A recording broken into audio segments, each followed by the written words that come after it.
Good morning, everybody. Today we are going to be discussing chapter 9. In chapter 9, we have two very important sections to be discussed. One, we are going to understand what is excess demand and deficit demand. Second, we are going to understand why it is a problem and what are the measures adopted to combat this problem in an economy. The measures are namely two, the fiscal measures and the monetary measures.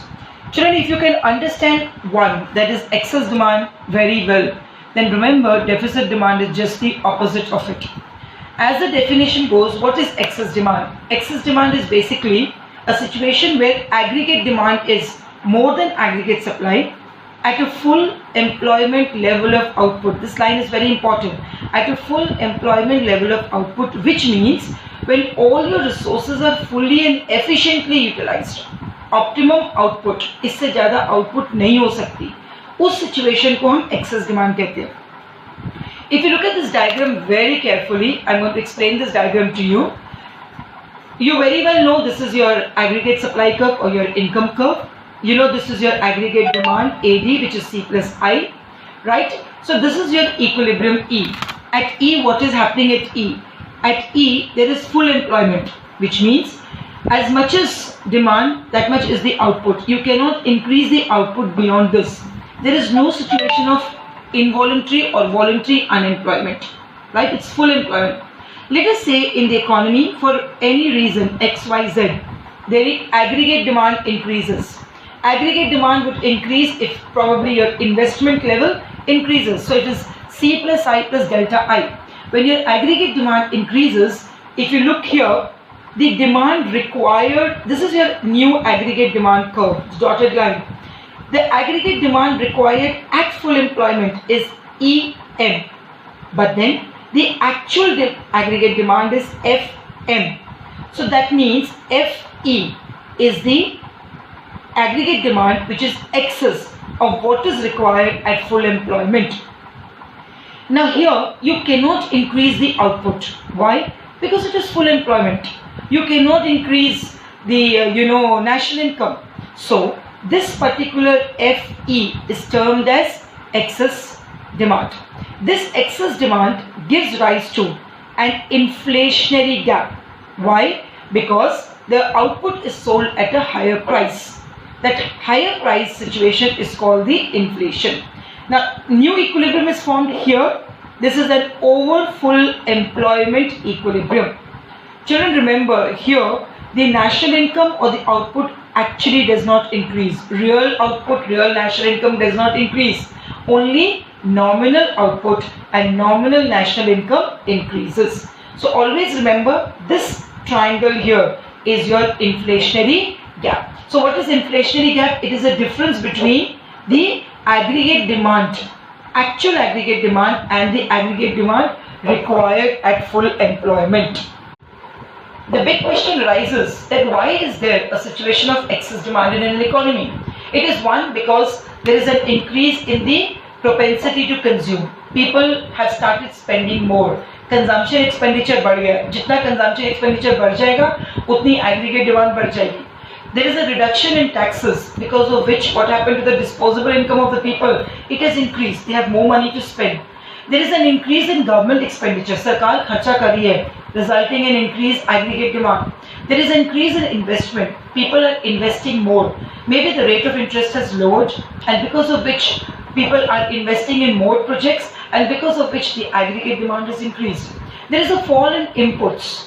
Imports have decreased. Because imports have decreased, it means there is more production of domestic goods and demand for domestic goods. There is a rise in exports. Children, don't forget that exports are being sold in another country. लेकिन उनकी production तो हमारी country में होती है. जब production हमारी country में होती है, obviously demand for goods also will increase. Deficit financing means there is more printing of notes. There is increase in money supply. लोगों के पास पैसा ज़्यादा आ गया, because of which aggregate demand increases.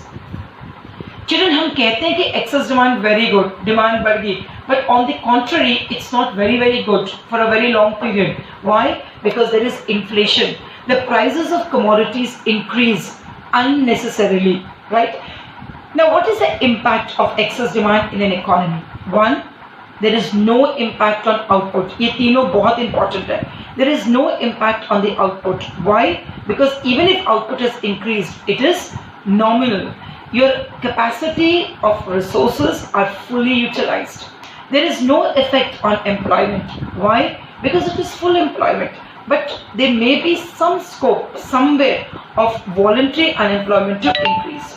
Last, there is increase in prices. Why increase in prices? Because the aggregate demand is more than aggregate supply. Let us now understand what is deficit demand.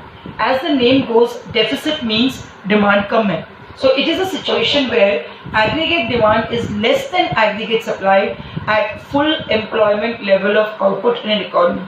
Children, this word full employment level of output is important because हम उसी को deficit demand मानते हैं, right? Now let's explain this with the help of a diagram. If you look at this diagram very carefully, right, you have this as your aggregate supply curve.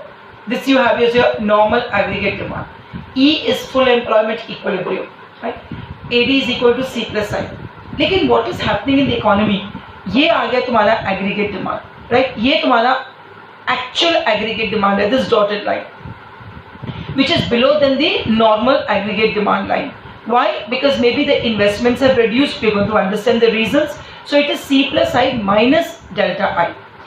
Now the aggregate demand required at full employment equilibrium is EM, but है कितना? GM, right? Equilibrium GM पर बन रही है, right? So है कितना? So if you see this EG is the difference. It's the deficit demand. It is the difference between the actual demand and what is required at full employment. This is the difference, right? This deficit demand gives rise to a deflationary gap and causes at E. So देख लिया ये नया equilibrium बन गया at F. Can you see the new equilibrium at F? This new equilibrium at F is called the underemployment equilibrium. And this triangle which you can see on the left hand side is your deflationary gap. Now the question is, why is there a deflationary gap? But obvious, children, when aggregate demand is less than aggregate supply, there are no buyers, no takers to the production which has taken place. So unplanned, undesired inventory क्या होगी? बहुत बढ़ेगी. Unplanned, undesired inventory जब बहुत बढ़ जाती है, तो firms और produce नहीं करेंगे. Firms क्या करेंगे? उसी production output को कम rate पर बेचेंगे. There is competition among sellers, so the prices fall. When the prices fall, it creates a deflation in the economy, and it comes up to F, where aggregate demand is equal to aggregate supply again. But the big question is, what is the difference between equilibrium at F and E? At F, it's full employment, all resources are utilized, no voluntary, involuntary unemployment. लेकिन at F, तुम्हारे resources अभी पूरी तरह use नहीं है, so the output is less, it falls. National income falls, right? Now let us understand what are the reasons why deficit demand takes place in an economy. The first reason is because consumption कम है, लोग खर्चा कम कर रहे हैं, firms खर्चा कम कर रही है. जब खर्चा कम करते हैं तो what happens to the demand? It decreases. Taxes बढ़ गए हैं, जिसके कारण disposable income कम हो गया, consumption has decreased.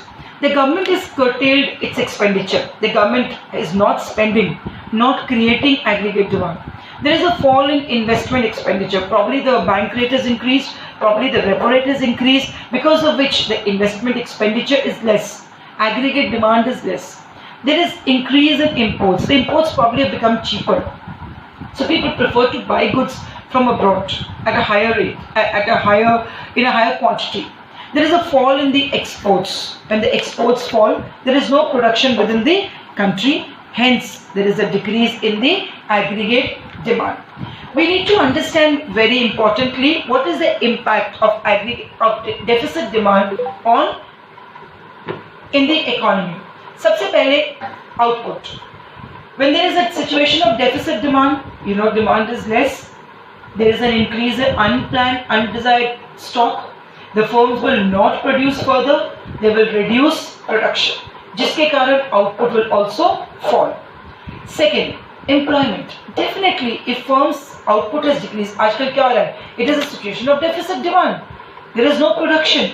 अगर production नहीं है, obviously people are being laid off. There is no employment opportunities. so they will be involuntary. लोग काम करने को तैयार हैं, but then there is no work, so there is involuntary unemployment. The general price level will fall.